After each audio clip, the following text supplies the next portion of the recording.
बड़ी सुंदर कही। एक कपिल देव, जो ज्यादा भजन करता है, पूजन करता है, स्मरण करता है, उसी को दुख भगवान क्यों देता है? पड़ोसन कभी मंदिर नहीं जाती, अगरबत्ती नहीं लगाती, कभी किसी को 1 रुपया दान नहीं करती, वो तो खूब फले फूले। और हम तो सोमवार का व्रत करें, मंगलवार करें, एकादशी करें, द्वादशी करें, लोटा भर के पानी भी चढ़ाए, तो भी दुख हमें क्यों मिलता? बोलोरी जी जी सही है कि गलत है? उसका उत्तर कपिल देव जी महाराज ने दिया। मां सुनो, जिस प्रश्न को आपने मुझसे करा, यही प्रश्न देवऋषि नारद ने भगवान विष्णु से करा। यही प्रश्न भगवान विष्णु से देवऋषि नारद ने करा कि जो मंदिर जाए, देवालय जाए, पूजन करे, अर्चना करे, पाठ करे, स्मरण करे, दुख उसी को क्यों मिलता है? और जो कभी मंदिर नहीं जाए, भगवान का भजन नहीं करे, उसके तो 4 चांद लग जाते, खूब लक्ष्मी भगवान देता। नारद जी ने जैसे भगवान विष्णु से ये प्रश्न किया, तो भगवान विष्णु देवऋषि नारद से बोले, इसका उत्तर मैं बाद में दूंगा, पहले अपन दोनों ब्राह्मण के कपड़े पहनकर चल घूमने चलते। और देवऋषि नारद को ब्राह्मण के कपड़े पहना दिए, भगवान विष्णु ने ब्राह्मण के कपड़े पहन लिए, दोनों घूमने के लिए चल दिए। जाते जाते एक सेठ जी का दरवाजा मिला, एक बहुत बड़ा बंगला, बहुत बड़ा घर, और वहां जाकर भगवान विष्णु ने नारद जी से कहा, भूख लग रही, कुछ मांग ले। सेठ जी क्या? नारद जी ने आवाज लगाई, भिक्षाम देही। सेठ जी निकल के बाहर आए, क्या है बाबा? हमें भूख लगी है, थोड़ा सा कुछ दे दीजिए। सेठ जी बोले, तेरा बाप रख के गया है, दे दीजिए। निकलने यहां से बाहर।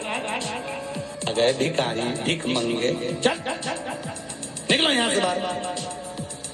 नारद जी के तो कांटे से खून नहीं। नारद जी भगवान विष्णु को देख रहे हैं, भगवान विष्णु नारद को देख रहे हैं। विष्णु जी ने नारद जी का हाथ पकड़ा, लेकर चल दिए वापस। नारद जी बोले, सेठ जी ने इतना अपमान करा, तुमने कुछ बोला नहीं? भगवान विष्णु ने दोनों हाथ उठाकर कहा, जा, तेरे यहाँ 4 चौगुना धन बढ़ जाए, तेरी दौलत और बढ़े, संपदा और बढ़े, तेरे पास में लक्ष्मी और बढ़े।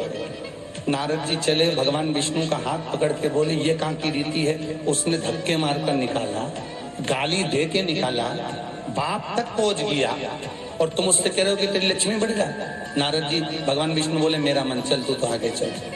और भगवान विष्णु लेकर चले तो एक बूढ़ी बुजुर्ग माता बैठी थी एक कमरे में, एक घर के अंदर। उस बुजुर्ग को देख भगवान विष्णु ने कहा, नारद अब इसके यहाँ चलते चलते। जाकर आवाज लगाई, माता जी भिक्षाम देइए, हमें भूख लग रही है माता जी, कुछ दे दीजिए। माता जी बोली, देखो बाबा, मेरे घर में खाने का तो कुछ भी नहीं है, बस एक गाय है, उस गाय की मैं सेवा करती हूँ, दूध मिलता है, वही दूध रखा हुआ है, तुम दोनों अंदर आ जाओ। और 2 आसन लगा दिए माता जी ने, दोनों को बिठा दिया। माता जी दोनों के लिए दूध लेकर आई, दे दिया। भगवान विष्णु और नारद चले। नारद जी बोले, कितनी अच्छी माता है, बिठा के दूध पिलाया, पानी पिलाया, और बस सेठ जी ने धक्के मारकर निकाल दिया। भगवान आशीर्वाद दो इस बूढ़ी माता को। भगवान विष्णु ने दोनों हाथ उठाकर कहा, जा, तेरी गाय मर जाए। अब तो और कांटे से खून नहीं। भगवान देवऋषि नारद ने कहा, प्रभु तुम्हारा ये स्वरूप मुझे बहुत बुरा लगा। भगवान ने कहा, कौन सा स्वरूप? वो सेठ जी ने धक्के मारकर निकले तो कहते हैं और लक्ष्मी बढ़े, और वो बेचारी गाय का दूध पिलाई और तुम कहते उसकी गाय मर जाए। हाँ, भगवान बोले, मेरा मन, तो तुमने ऐसा क्यों करा?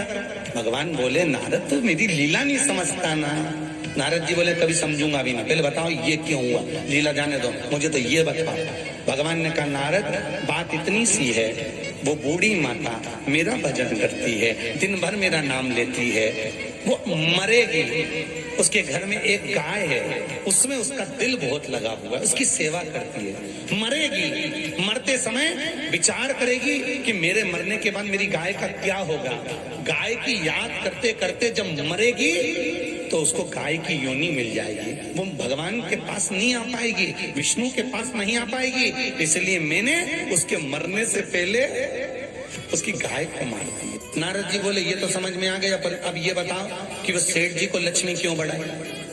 भगवान बोले, नारद उसको धन से बहुत प्रेम है, मैंने लक्ष्मी इसलिए बढ़ाने का आशीर्वाद दिया कि वो लक्ष्मी को जोड़ जोड़ के इकट्ठा कर कर कर जब मरेगा, वो लक्ष्मी और पैसे के चक्कर में जब मरेगा तो आखिरी में मरकर सांप बनकर उसी दौलत पे बैठा रहेगा।